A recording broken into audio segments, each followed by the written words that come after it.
Everyone. तो आज की वीडियो में हम गाइड एंड फिजियोलॉजी का चैप्टर 81 जो कि reproductive and hormonal functions of the male को डिस्कस करेंगे, जो कि ओल्ड एडिशन में चैप्टर 80 है और न्यू एडिशन में चैप्टर नंबर 81 है।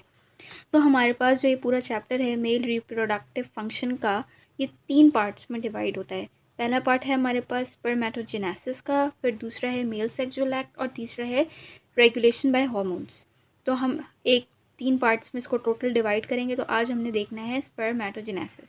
ये हमें पढ़ना कैसे होता है, आपने वीडियो देखी फिर उसके बाद आप बुक रीड करेंगे तो आपको ज़्यादा अच्छे से समझ आएगा। लेकिन अगर आपने पहले बुक रीड कर ली और वीडियो बाद में देखी तो फिर आपको दोबारा से बुक पढ़नी पड़ेगी। तो बेहतर यही है कि आप पहले वीडियो देखें और फिर बुक पढ़ें, तो आपको जल्दी जल्दी बुक आप रीड कर लेंगे। स्पर्मेटोजेनेसिस देखने से पहले हम एक टेस्टिस का बेसिक स्ट्रक्चर देख लेते हैं। टेस्टिस जो कि रिप्रोडक्टिव ऑर्गन है, मेन रिप्रोडक्टिव ऑर्गन है मेल का। तो उसका स्ट्रक्चर जो बेसिकली हमें जो मेन पॉइंट्स पता होने चाहिए वो क्या है कि ये टेस्टिस है। टेस्टिस के अंदर स्मॉल स्मॉल कंपार्टमेंट्स बने हुए होते हैं, ठीक है। उन कंपार्टमेंट्स को हम क्या बोलते हैं, सेमिनिफेरस टिब्यूल्स, ठीक है। ये बहुत इंपॉर्टेंट पॉइंट है। सेमिनिफेरस टिब्यूल्स ही वो मेन साइट है जहाँ पे स्पर्म्स की फॉर्मेशन होती है। अब सेमिनिफेरस टिब्यूल्स जो है वो कन्वर्ज होती हैं और कन्वर्ज होने के बाद यहाँ पे बीच में भी एक तो यानी लेबलिंग्स है, लेकिन मेन जो हमें याद रखनी फ़िलहाल वो यही 3 है। सेमिनिफेरस टिब्यूल्स जो हैं जब वो कन्वर्ज होती हैं तो वो एक बहुत ज़्यादा सुपर कोइल्ड स्ट्रक्चर बनाती है जिसको हम क्या बोलते हैं, एपिडिडाइमिस। जो ये सुपर कोइल्ड स्ट्रक्चर आपको नज़र आ रहा है यहाँ पे वो क्या है, एपिडिडाइमिस। एपिडिडाइमिस के बाद जो चीज़ थोड़ी सी अनकॉइल्ड होना ही शुरू होती है और उसको हम कहते हैं वास डिफरेंस, ठीक है। इसको हमने क्या बोला, वास डिफरेंस। ये वास डिफरेंस कहाँ तक कहलाएगी, अपने एम्पुला। अच्छा, ये जो वास डिफरेंस है ये कहाँ तक कहलाएगी, अपने एम्पुला तक। ये जो डायलेटेड पार्ट है वास डिफरेंस का, इसको हम एम्पुला बोलते हैं। फिर आ जाएगा यहाँ पे हमारे पास प्रोस्टेट ग्लैंड। जो ये प्रोस्टेट ग्लैंड है इसके बाद जो डक्ट आएगी वो इजैकुलेटरी डक्ट कहलाती है, ठीक है। प्रोस्टेट ग्लैंड से पहले पहले की चीज़ को हम बोलते हैं वास डिफरेंस, और प्रोस्टेट ग्लैंड के बाद यानी एम्पुला और फिर प्रोस्टेट ग्लैंड के बाद के रीजन को हम क्या बोलते हैं, इजैकुलेटरी डक्ट। तो ये आपको बेसिक सा एनाटॉमी का स्ट्रक्चर इसका समझ आ गया होगा। जब हम स्पर्मेटोजेनेसिस को देखेंगे, स्पर्मेटोजेनेसिस क्या है, बेसिकली फॉर्मेशन ऑफ स्पर्म्स की प्रोसेस को हम बोलते हैं। अगर हम थियोरेटिकल पॉइंट ऑफ व्यू से जाएं, इसकी डेफिनेशन क्या है कि स्पर्मेटोसाइट की फॉर्मेशन फ्रॉम स्पर्मेटोगोनिया, सही है। अब क्या कहते हैं, ये स्टार्ट कब होती है, ये स्टार्ट होती है प्यूबर्टी पे।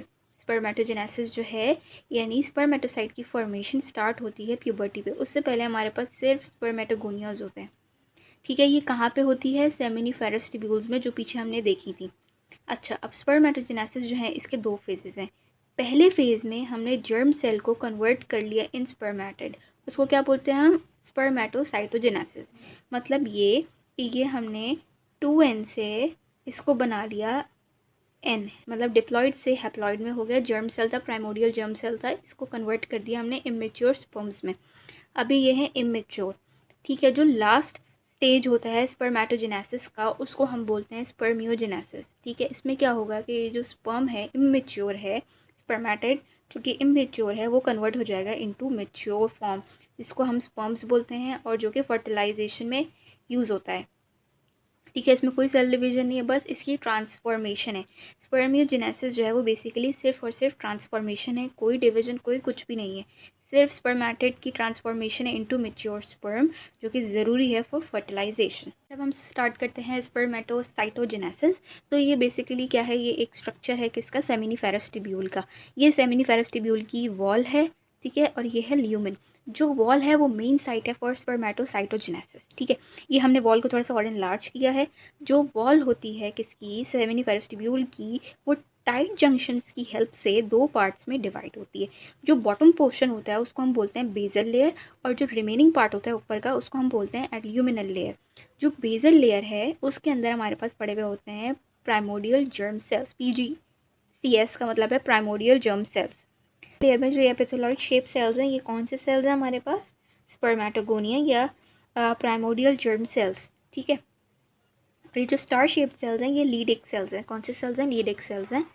अच्छा, अब हम आ जाते हैं एल्यूमिनल लेयर में। एल्यूमिनल लेयर में हमारे पास भी 2 टाइप के सेल्स हैं। जो ये साइड पे सपोर्टिंग सेल्स हैं ट्राइंगल शेप्ड, ये हैं सार्टोली सेल्स, और ये जो सर्कल वाले सेल्स हैं ये हमारे पास हैं स्पर्मेटोसाइट्स।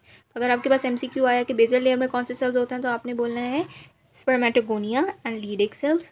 और जो आपके पास एल्यूमिनल लेयर में कौन से सेल्स होते हैं, सार्टोली सेल्स और स्पर्मेटोसाइट्स।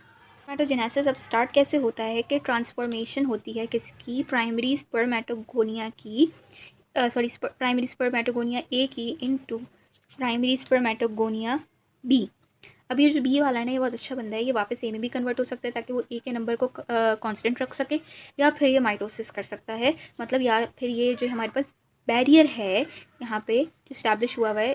अच्छा, अभी जो हमारे पास यहाँ पे क्या होगा, बेसल लेयर में type A spermatogonia will convert into type B spermatogonia, ठीक है। उसके बाद क्या होगा, या तो अगर ये चाहे तो ये वापस ए में भी कन्वर्ट हो सकता है to keep the number of A spermatogonia constant, या फिर ये क्या करेगा, यहाँ पे हमारे पास बन गया, क्या बन गया भाई, स्पर्मेटोगोनिया बी, फिर वो इस टाइट जंक्शन को करेगा क्या, क्रॉस, और with the help of Sertoli cells का क्या काम है कि ये न्यूट्रिशन प्रोवाइड करेंगे, ये क्या होगा, कन्वर्ट हो जाएगा इनटू प्राइमरी स्पर्मेटोसाइट, किसके अंदर, एल्यूमिनल लेयर में, यहाँ पे कन्वर्ट हो जाएगा इनटू प्राइमरी स्पर्मेटोसाइट एल्यूमिनल लेयर में। अभी पूरा प्रोसेस जो है ना स्पर्मेटिड्स तक का, ये हमारे पास एल्यूमिनल लेयर में ही होगा, सही है।